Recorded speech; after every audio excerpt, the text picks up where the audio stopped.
So in this video, I'm going to talk about intellectual property assignment. I get approached a lot by independent consultants who are doing a project or in general just consulting on the business side.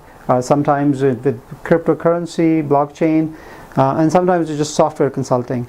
And one of the things that gets negotiated earlier on is intellectual property assignment. And most clients would want ownership of intellectual property. In most cases, they're paying a lot of money. They want to own the intellectual property. But consultants are engaged in other projects. They might be, for example, work involved in academia. And I mentioned R&D here, but essentially any sort of academic papers. They may also want to maintain and retain some of the know-how because they can use it for other projects.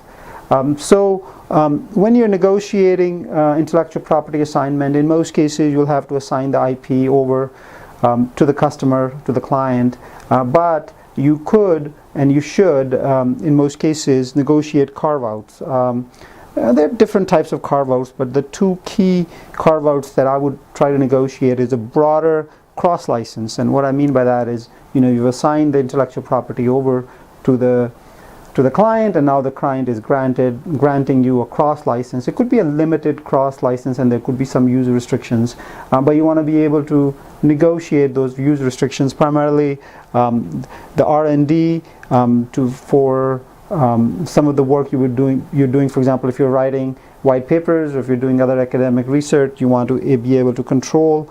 You want to be able to use some of that content without, if needed, without identifying the client. And this is, difficult in certain industries that are regulated, for example, where privacy and data protection is a concern. In other industries, it might not be a huge issue.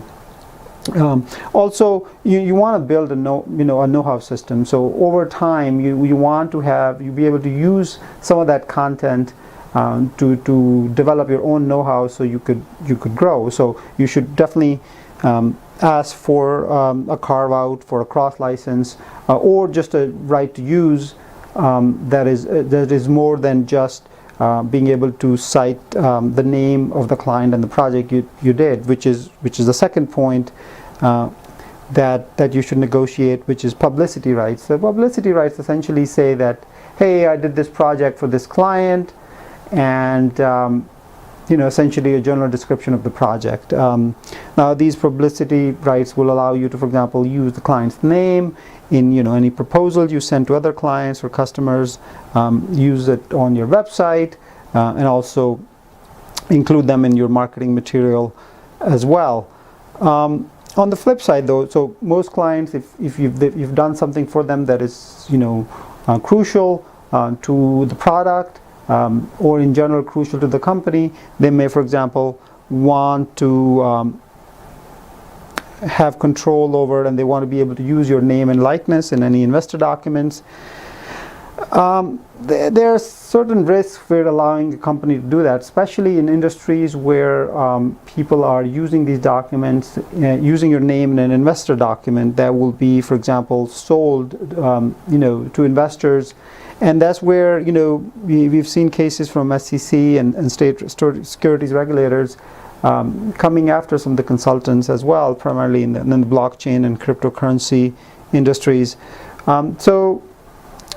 Just make sure that you have some control over the company's name, company's use of your name or likeness in any investor documents, or at least they require you to, at least they have you at least review the document so you know what is being said in your name. So those are some of the key issues that I would look at when it comes to intellectual property assignment. There are other issues, a lot of other issues that you'll have to negotiate in an independent contractor agreement, but I thought that these were a couple of key things to consider when you are negotiating intellectual property assignment.